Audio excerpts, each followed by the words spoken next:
you ever considered that we are living in a unique time, that something world-changing is about to happen, and that it might concern you? If so, you're in the right place. Keep listening, and you'll hear thought-provoking views behind the news that point to a new and better future for all. Many people now sense that humanity is not alone. So consider this. If the Christ or the Buddha walked among us today as modern men, would we recognize them? What would they be saying? And most importantly, would we listen? Every Sunday on this program, Share International Radio, we'll examine extraordinary events that are unfolding behind the headline news. This may be the message of hope you've been waiting for. And now, welcome to this week's show. Welcome to the 60-second air date of Share on the Air Radio. And with this episode, we are on part 3 of our series on unity. And our topic today is spiritual unity and the great plan for humanity. My name is Cielito Pascual. I'm podcasting from Seattle, Washington. I alternate co-hosting duties with Diana Gold Holland in Vancouver, Canada. And this show airs every week. And our work is inspired by Share International magazine, which for 30 years has presented up-to-date information on an extraordinary event, the emergence of Maitreya, the World Teacher, and the Masters of Wisdom. Now, if you're new to this story, we always introduce our newcomers to the 3 premises of this show. That number 1, humanity has never been alone. Number 2, we have help of an extraordinary kind in the form of a group of very advanced, very wise, very compassionate elder brothers of humanity. And the 3rd premise is that the greatest challenges that this world faces, that humanity faces at this moment, the solutions to those challenges are within our grasp. So if you are listening right now, I know without a doubt you were prompted by your soul to take the time to be with us. So thank you.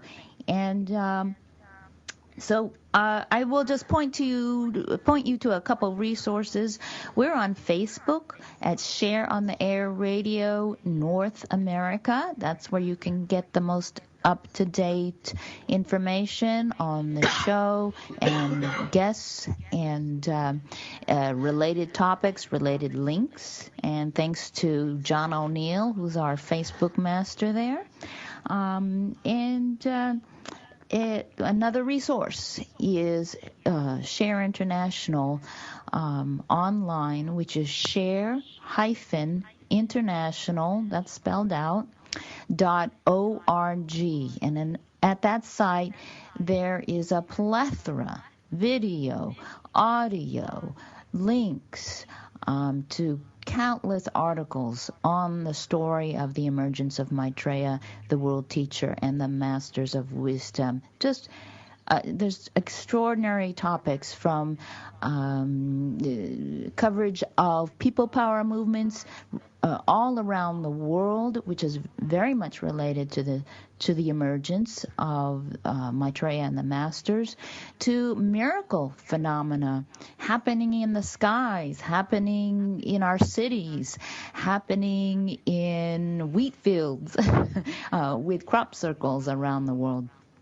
So if you're very inquisitive, very curious, and you sense that we are at an extraordinary point in human history, it's my view that you're correct, and you'll see a lot of information that supports that at share-international.org. So we're going to start right into our show. Our guest, Jonathan Knudsen, has returned to our part 3 to talk more about spiritual unity.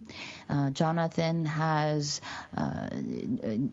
given public talks throughout Northern California on the topic of spiritual unity, on the topic of the emergence of Maitreya, the World Teacher, and the Masters of Wisdom. He has been paying close attention to this story for over 20 years and is also a very dedicated student of the Ageless Wisdom teachings, where all this information comes out of. Jonathan, welcome to the show. I'm so glad you can be back with us for another show.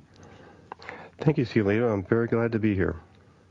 And again, our topic today is spiritual unity and the great plan for humanity. And that I'm going to recommend that our listeners grab paper and pen to take notes, because if this show is like anything like our part 2 last week, Jonathan, your information is going to be very rich, and it's good to just jot ideas down and thoughts down and jot down what you're saying, because it's so relevant to what's going on in the world today.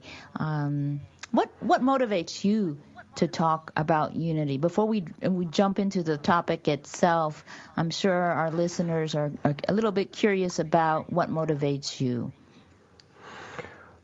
Well, who we are really are as souls, be able to do our best to express that. And when we are on a soul level, we are in unity with one another. And so it interests me to look at what are the things that obstruct awareness, our contact with our soul, to try to better understand them and be able to better contact my own soul. And so that kind of sums it up, I think.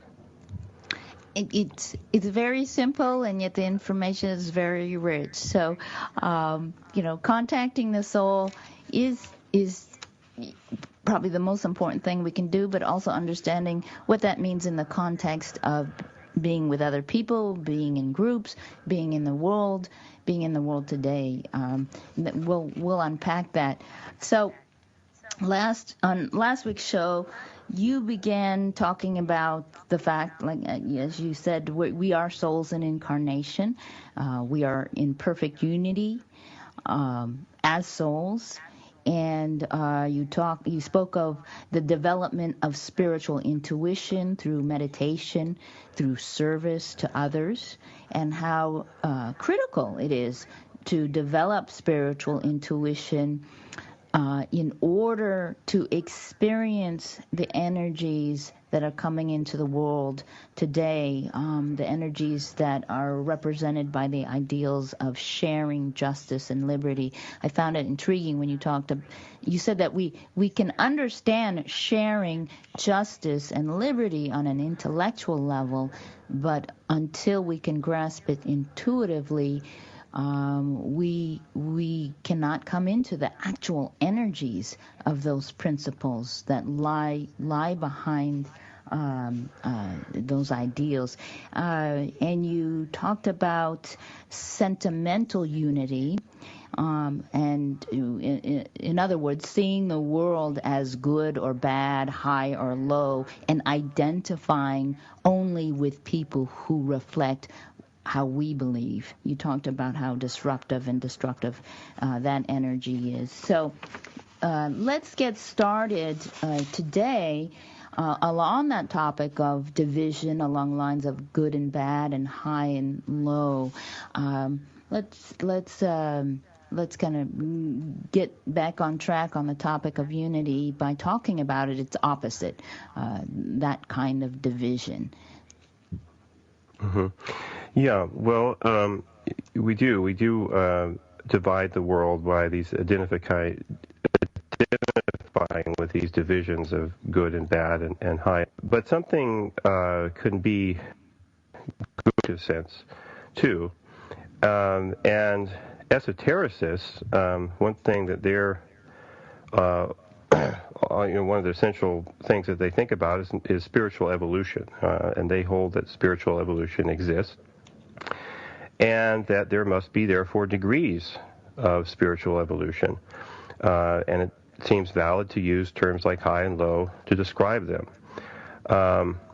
We're told, though, that when a master sees a person, they don't see things in terms of what we call time, which is understood by the masters and even by some in science to be a product of the brain, and that it doesn't actually exist. The master looks at someone and sees as they were long ago, as they are now, as they will be in long ages hence. All is one moment, not in linear time, we're told. And if there is no time, then development would seem to somehow be an illusion. And yet Maitreya says that in the universe, if I can paraphrase him, he says basically there's 2 parts. 30% is the absolute, what he calls the supreme being, which never changes, and 70% he says manifests as what he calls creation. It's the universe in a process of becoming, which we can more or less call evolution. And so our unique self, which is what we really are, and therefore we're asked to identify with, exists in that 30%, and is therefore never changing, and is at one, in fact, with the Creator itself. Can I and a man who, did you say never changing or ever changing? Yeah, it's not in the process of evolution. That's right. Self with the capital S is what you Self, meant. exactly. Self with a capital S, right. Well, we're moving into a break, and we will be right back. I want to encourage our listeners to follow us on Share on the Air Radio North America, and there'll be many links on books related to all the topics we cover. We'll be right back with Jonathan Knudsen. Your conscious connection to a more mindful world. OMTimes Radio. IOM FM.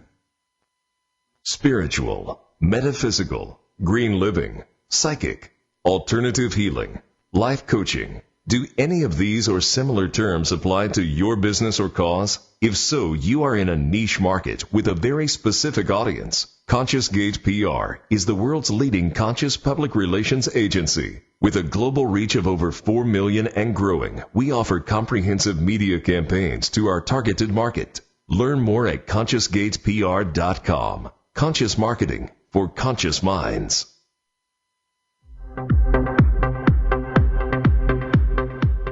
Join Vibe Nation radio host, international psychic medium Carrie Turcotte, as she guides her listeners to rediscover themselves by accessing the keys of knowledge that already exist within.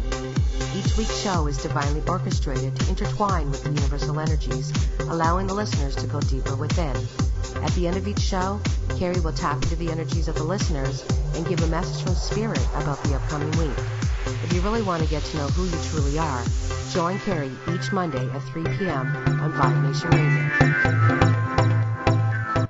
Want to help build the coming golden age? Want to experience the Aquarian energies of love, light, and power? Transmission meditation is a simple way for you and 2 or more friends to do just that and accelerate your own spiritual growth at the same time. Check out Transmission Meditation at shareontheairradio.org. That's shareontheairradio.org. Hey everybody, Rachel Ray here. Nothing brings a bigger smile to my face than cooking up a big meal for the whole family and lots of friends. But there's not enough room at my table for the 17 million kids in our country who struggle with hunger. That's why the Feeding America nationwide network of food banks collects surplus food to give hope to hungry kids. But they can't do it without your help. Support Feeding America and your local food bank at feedingamerica.org. A message from Feeding America and the Ad Council. Share on the Air Radio. Thank you for being with us. And we're with Jonathan Knudsen talking about spiritual unity and the great plan for humanity. So, Jonathan, you talked in the last show in part 2 about the soul, that as souls in incarnation, we are in perfect unity, and yet our perception is along the lines of good and bad, high and low, better, less better. We divide the world up. Why do we do that? Mm-hmm. Well, if I could take a little bit of a roundabout way of answering that, a man whose teachings that Benjamin Krim emphasized, I mentioned last week, Krishnamurti, known to probably very many people listening, who was in fact in daily direct contact with Maitreya for much of his life through something he called the process. He asked the question, he said, can there be hierarchical divisions or degrees in spiritual growth in the understanding of truth, in the realization of God? Love admits no division, he said. So real love is the nature of the soul, of course, and therefore it admits no division, because division is a product of a mind, without being under the influence of the soul at that whatever moment that it's dividing.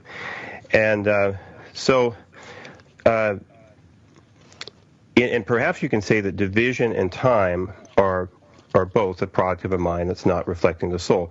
If you think about a person as in a creative state, or who is aligned with their soul in meditation, in either case you lose the normal sense of time. So you're not, as a psychological phenomenon, and in either case you're in contact with your soul. So anyway, if we see in a personal way, we find identity in comparisons, as you were talking about.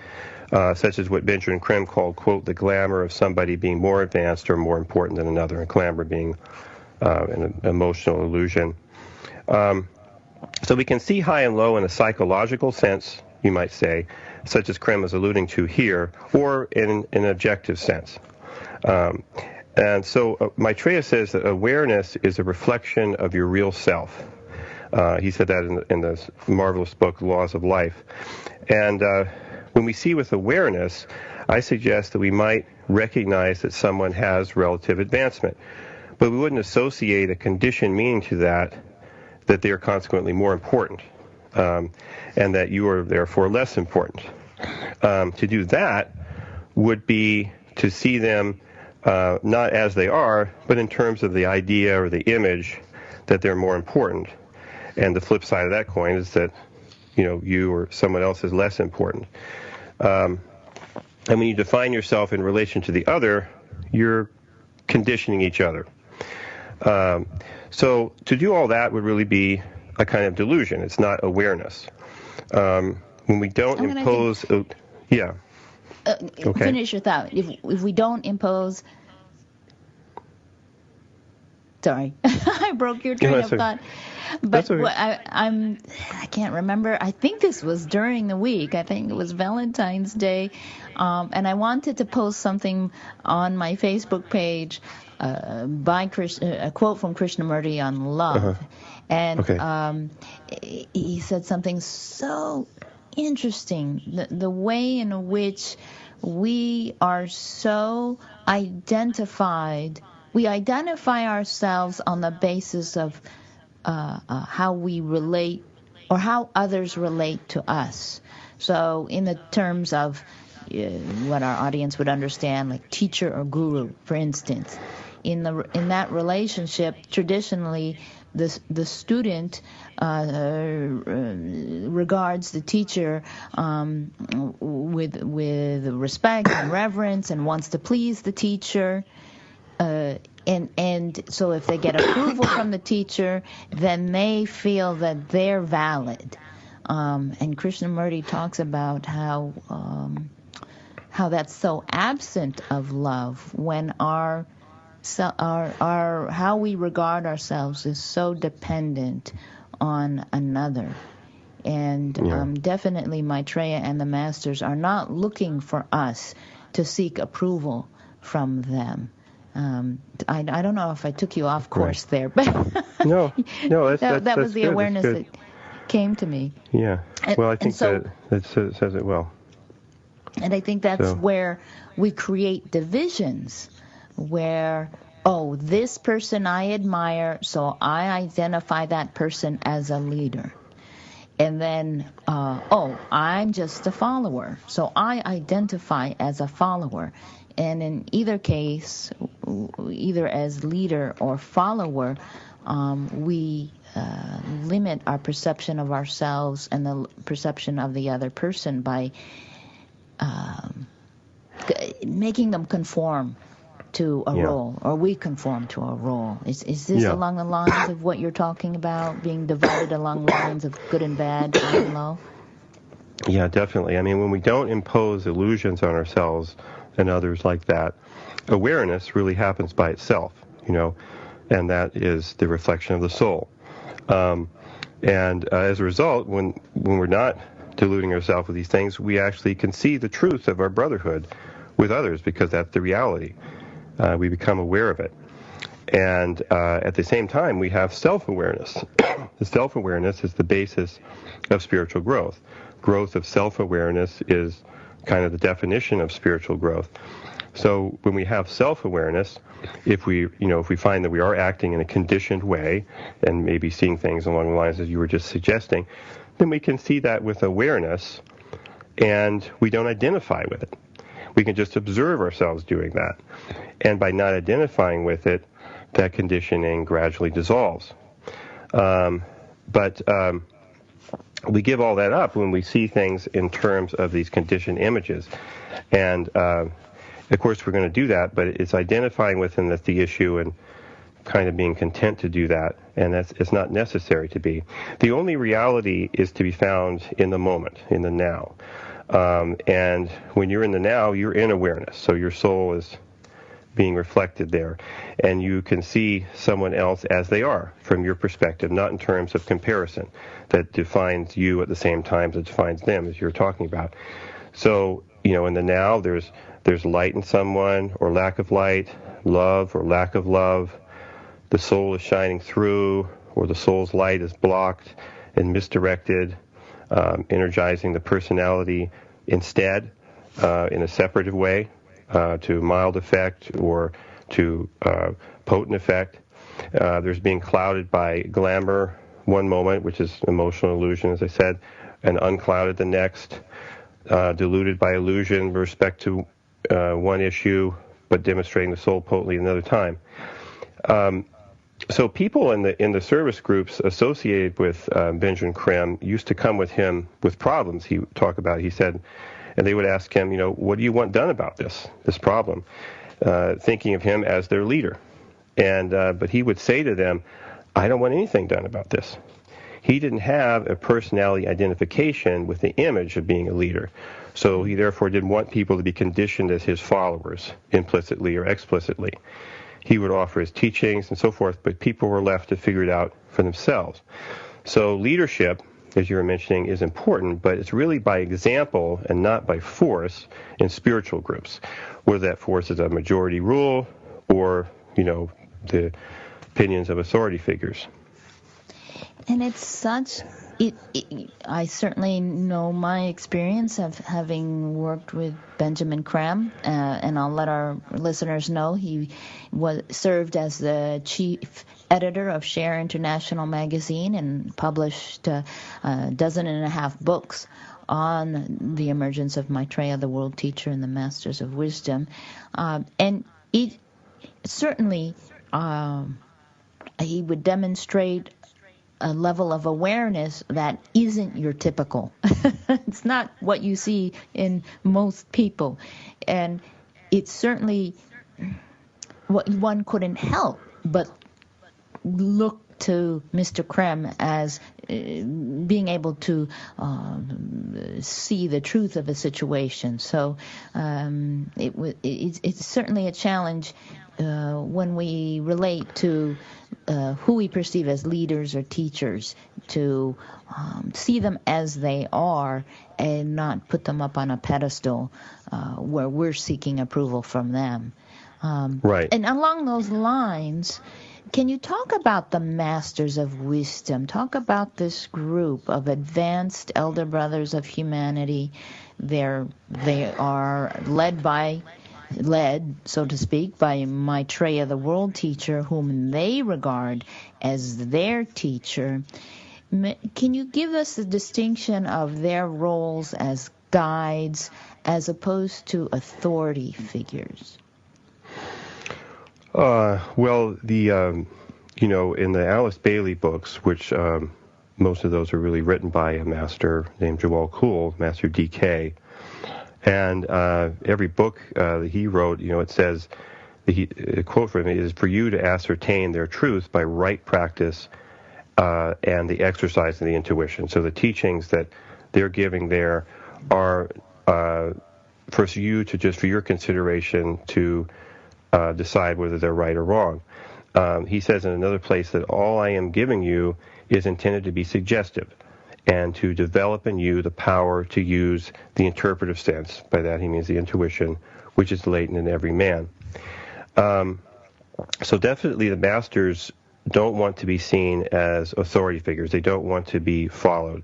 They don't want to be, as Krishnamurti said, intermediaries between you and reality. The teaching is there that they give, which is really, there's no separation between the teachers and the teaching. So that's their communication to us, and it's there to stimulate our intuition, which is the faculty by which we contact reality.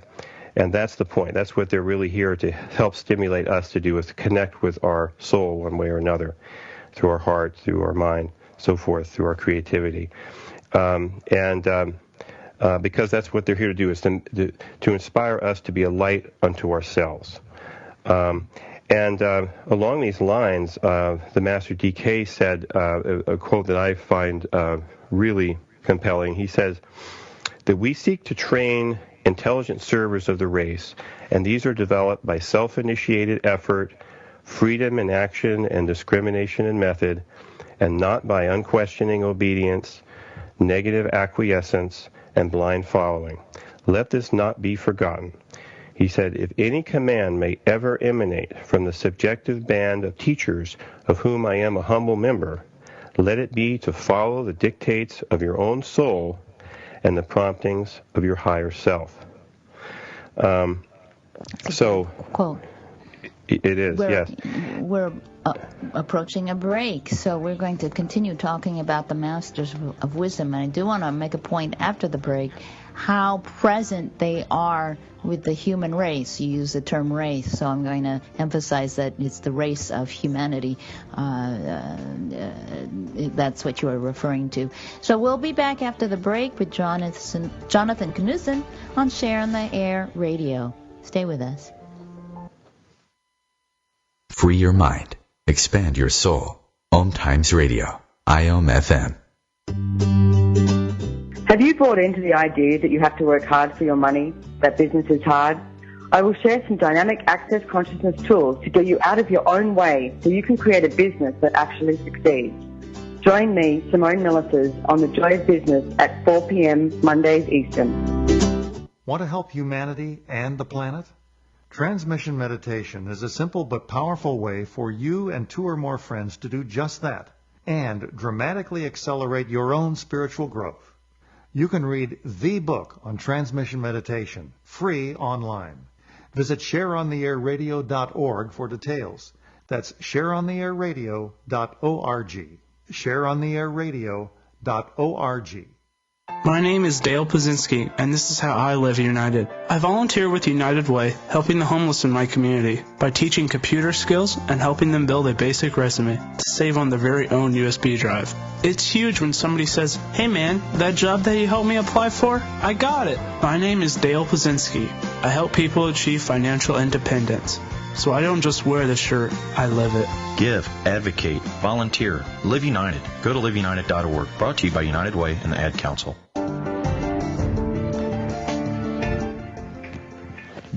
And thank you for being with us on Share on the Air Radio. My name is Cielito Pascual. I'm interviewing Jonathan Knudsen. And I just want to mention, looking at this extraordinary list of shows that we have in our archives, January 22nd, Messages from Maitreya on Unity, Sharing, and the Aspiration of Humanity. And that show is a discussion of the compelling and poetic insights found within the 140 messages given by Maitreya the World Teacher. That's an excellent show. My guest then was Antonio Palena in New Zealand. I think he's in Australia. I think he's in New Zealand. January 15th, What It's Like to Be a Working Disciple Today, the life and work of Benjamin Creme. As I mentioned, Benjamin Creme is the chief editor of Share International magazine, lectured extensively around the world for decades with unflagging commitment to letting the world know about this story through writings, through talks, through interviews, the story of the emergence of Maitreya and the Masters of Wisdom. And because of Benjamin Creme's work, this story, purely on grassroots effort alone, has reached tens of millions, if not hundreds of millions of people around the world today. So that show is January 15th of 2017. Prior to that, A Journey from Fundamentalist Christianity to a Conviction in the Truth of Maitreya the Christ. My guest there was Mitch Williams. So we have just many, many shows to explore in our archives. So I invite you to do that. And visit share-international.org for the whole scope of the story. And let's get back to our topic. We were talking about the Masters of Wisdom. And Jonathan, one thing I want to point out to the audience, the Masters are with humanity now, working directly with humanity right now. They have been for decades. The Masters, for millennia upon millennia upon millennia, the Masters of Wisdom have worked behind the scenes. And what's extraordinary today is that they are emerging into full public life. They have worked directly with world leaders and with ordinary people in all different departments of life, whether it's economics or politics or the arts or science or religion. We're not just talking about spiritual topics, but everything that affects humanity right now, the Masters are focused on, concerned with, and have been working directly with humanity and are moving towards the day that is known as the Day of Declaration, where Maitreya, the World Teacher, the teacher of all the Masters, will present himself on television via satellite, and the whole world will see him, hear his message. He will not speak out loud, but we will hear his message in our own language, in our heads, and he will present a choice that we continue with the modes of living that we are at now, or radically change the course of humanity by implementing the principles of sharing and justice to first end all hunger, abolish all hunger in the world, and then begin to provide every man, woman, and child with not just food, but safe shelter, health care, education, the fundamental needs. And then from there, humanity will take up the call, after resolving those issues, to continue to remake the world along just lines. So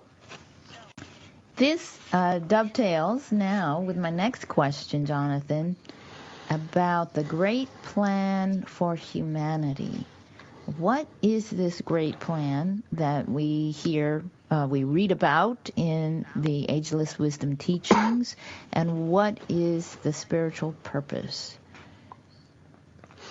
Well, one thing that's really a very critical, even the most important part of this, if I could speak about that for a moment, it starts with when you're working in a spiritual group, and Benjamin Krim talks about how important it is for you to sound your own note.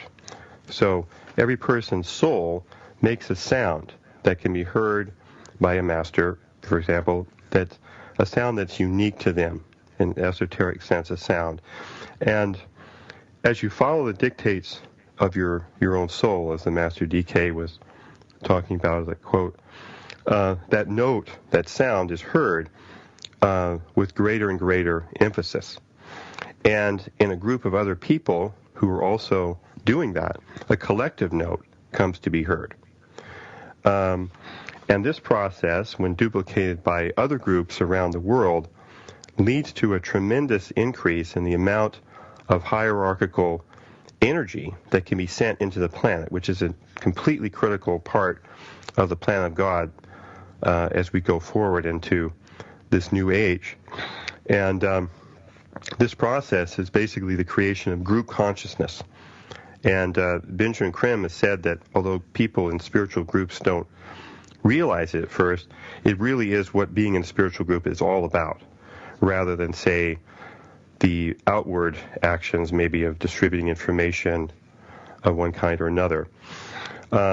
So Benjamin Krim said that people, quote, have to learn to intuit their approach to the plan, referring to the plan of God that you were talking about, and to allow the magnet of the plan to draw them in the right direction. So by the plan, how do we know what the plan is? Like, who knows this plan? Yeah. Do you have to join Right. a particular spiritual group? Does it have to be a spiritual group? Can you be an activist with a group? No. And No, it certainly doesn't have to be a spiritual group. I mean, we're thinking kind of a little bit in those terms with this interview, but no, the plan is the plan of God. Is a plan for the unfolding of life here on the planet. And so on a soul level, we are part of groups that once you get to a point where you're interested in serving in the world, on a soul level, you become part of a group that has some particular part of the plan to act out. And it certainly doesn't have to be a spiritual group. No, it could be any kind of group, but ultimately all the groups hopefully will act with spiritual principles, and as being the so anyway,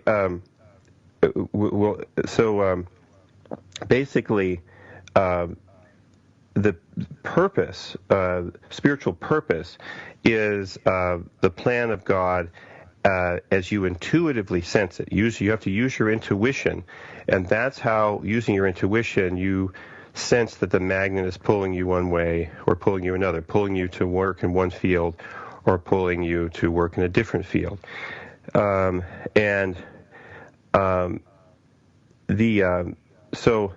the plan of God, you might say that it's synonymous with spiritual purpose, and you might think of purpose as kind of like a living spring. To borrow a phrase from Maitreya from another context, ever new, knowable only in the moment, by you alone through your heart or intuition. And you very well may know that you sense that your purpose is to work in a certain field, but also once you're in that field and working with some group, whatever it is, then you're also experiencing that purpose at any one time and being drawn to particular projects or particular types of work within that at all times. You're sensing that, and you're looking to that to be your guide. And that's a very, very key principle, is that we're listening to our intuition, and only by listening to our intuition are we able to actually connect with our souls, and to sense what the plan of God is that as it relates to us and our particular part to play in it. And so I would say that the spiritual parallel to purpose the kind of the personality parallel to purpose is conditioned action, mechanical action. So it's action you're taking that's not in connection with your intuition, not in connection with your soul, which is in touch with the plan of God. And so the master who wrote articles Can I with... just get clarity? Yeah, go ahead. When you say conditioned action, are you talking about fulfilling social expectations rather than... Are you positioning something in opposition to contact with your soul, using your spiritual intuition? Are you speaking of... I was just trying to get what the purpose of mentioning conditioned action is. Well, you can either be inwardly directed towards your soul, so that you're reflecting your soul in your mind to your intuition or into your heart through the feelings of the heart, and you're turning in and you're being guided, therefore, from within by the soul. Or you can turn outward and be guided by external factors, or we have experiences in life when we get conditioned, from childhood on, and that's, then that affects us. And there's certain patterns that we get conditioned into, and we can either live out those patterns and keep repeating them, or we can bring awareness, which is a reflection of the soul, and dissolve those patterns, and thereby be freer and freer to be guided by the intuition and to be more and more closely following the plan of God as it relates to us and relates to the group that we're working with and so forth. So following that plan, following the intuition, developing awareness through the development of spiritual intuition, that allows for a certain kind of growth that... This is following along the laws of life, as Benjamin Creme talks about.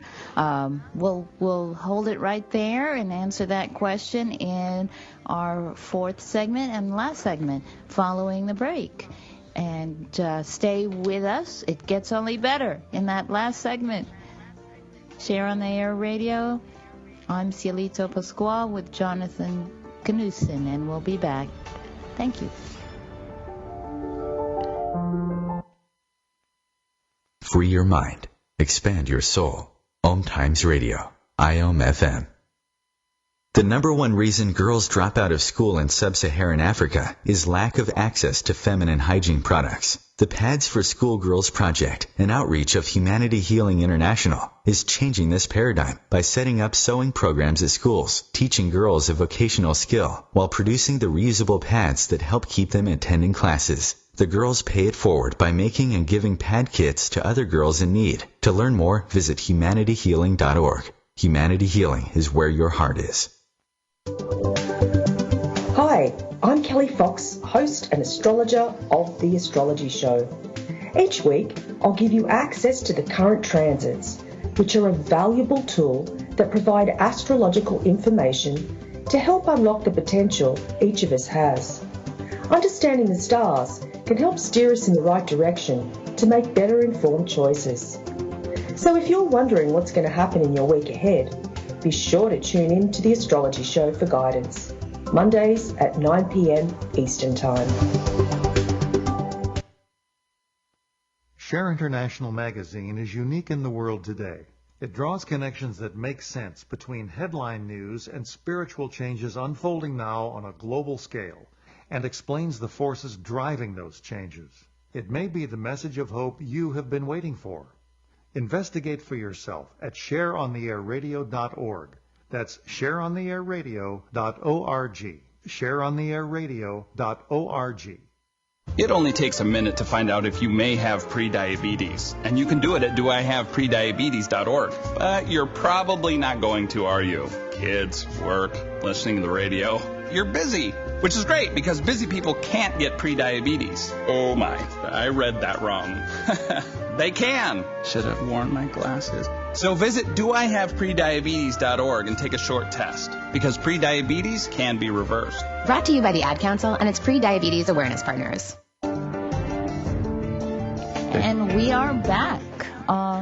We're back in our final segment of our part 3 in our series on unity, spiritual unity, and the great plan for humanity.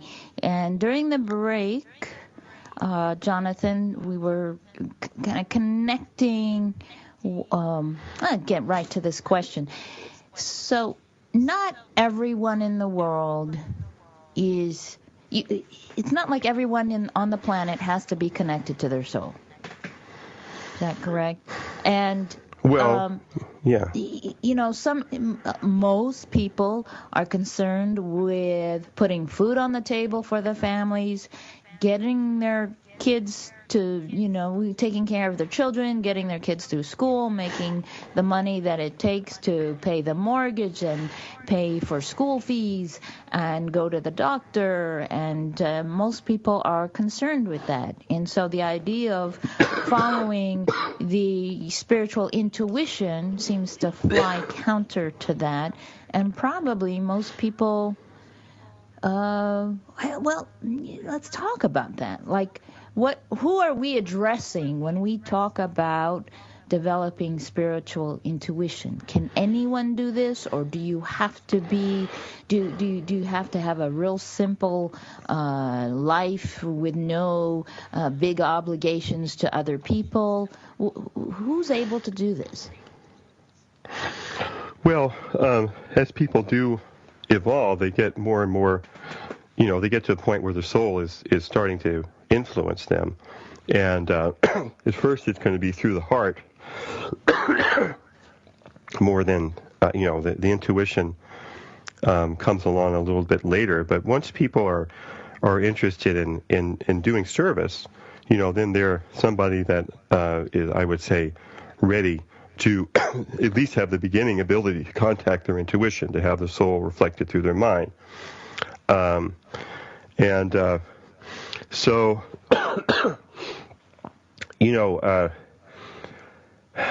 purpose is always it's always creative. That when you express your purpose, the soul is always active, and so the soul is naturally creative, and it is inseparable from joy. That when you're really living your purpose, at least a quiet way, you're really going to be in joy because you are connected with your soul and you're fulfilling your part in the plan.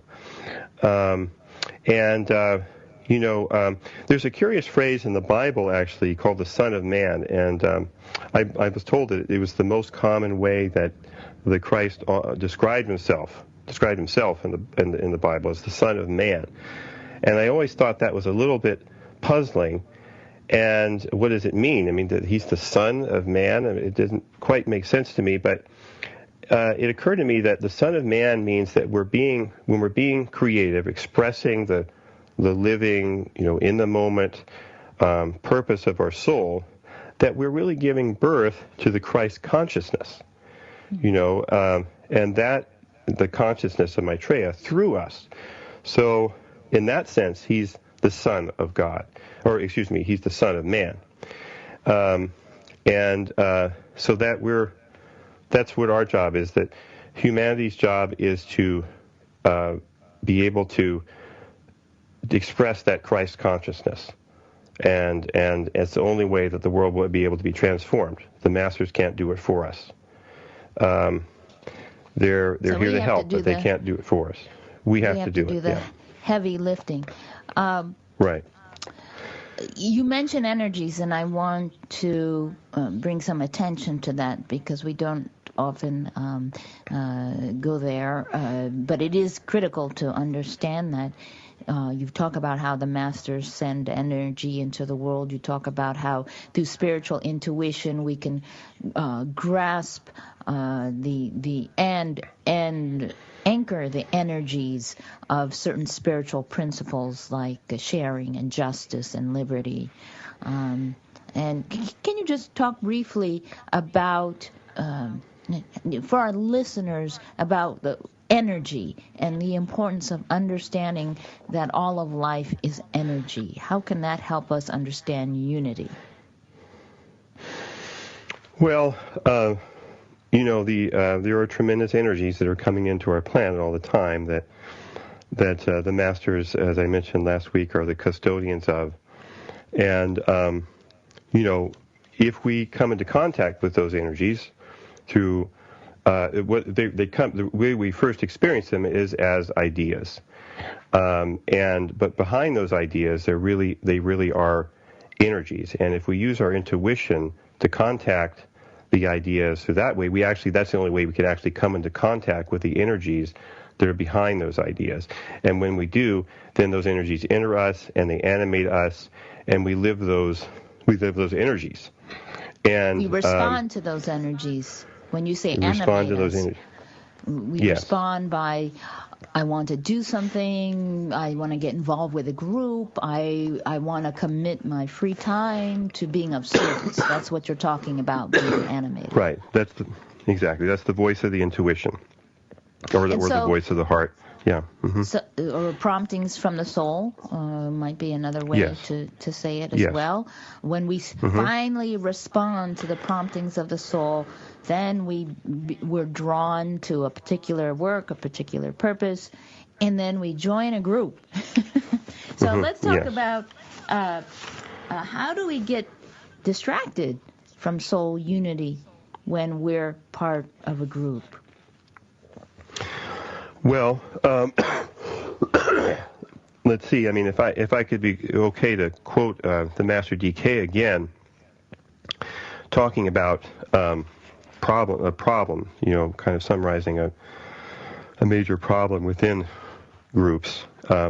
He said, quote, modern disciples, which basically means people that are interested in service and so forth and are motivated from the soul to serve, if they are to do their work as desired, he said, and to cooperate with the plan correctly, need that inner reflective quiet, which in no way negates intense outer activity, but which does release them from wordy criticisms, feverish discussions, and constant preoccupation with the Dharma, the motives, and the methods of their fellow disciples. Unquote. So within groups, you want to see people spiritually individuated, sounding their note, as we were talking about.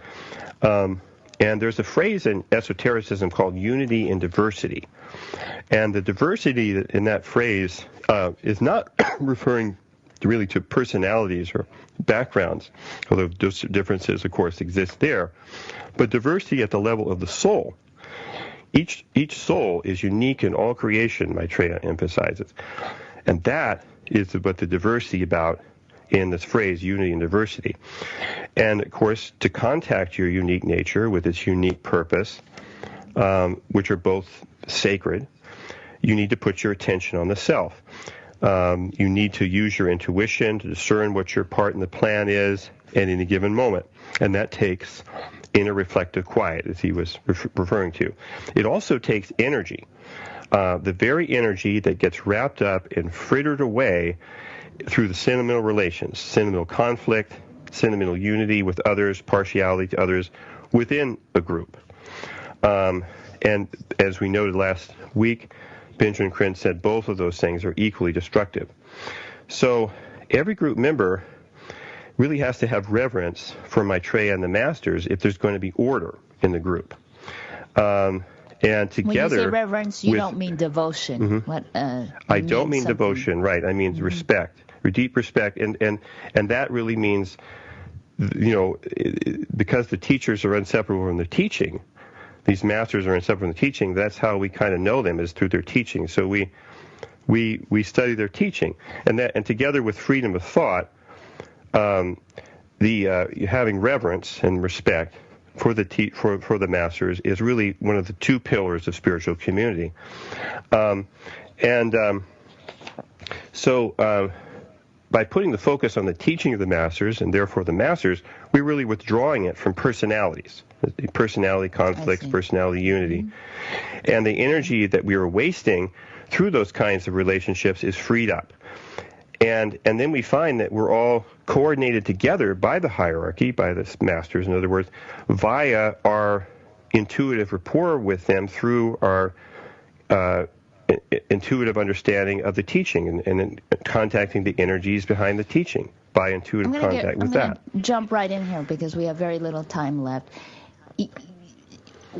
When we talk about this, it seems to me that these principles can be applied to any group, whether or not you're paying attention to Maitreya and the masters. Right. This is not exclusive to any kind of practice. Yes. If you're Absolutely. in a socialist group, or if you're in a Christian group, or if you're in your knitting group, your neighborhood group, these principles can apply. What you're basically talking about is focus on the bigger picture. What's the purpose of the group, as opposed to the personality conflicts. So in our last minute, I'm going to read a quote from Benjamin Creme, and I'll get your final thoughts on this. He said, how much of your... This was in a social situation, and I wrote this down because I thought it was beautiful. He said, how much of your divinity do you want to express? Because there's nothing else. That's reality. Everybody knows already that this is the truth. They just don't allow themselves the privilege of believing it. What's some final thoughts on unity and the expression of divinity? Well, our divinity is our individuality. And our individuality, Maitreya says, is the soul. He says people will come to recognize this individuality is sacred. So we have to express that and individuate spiritually, and not be content to operate under a pattern of sentimental unity with others.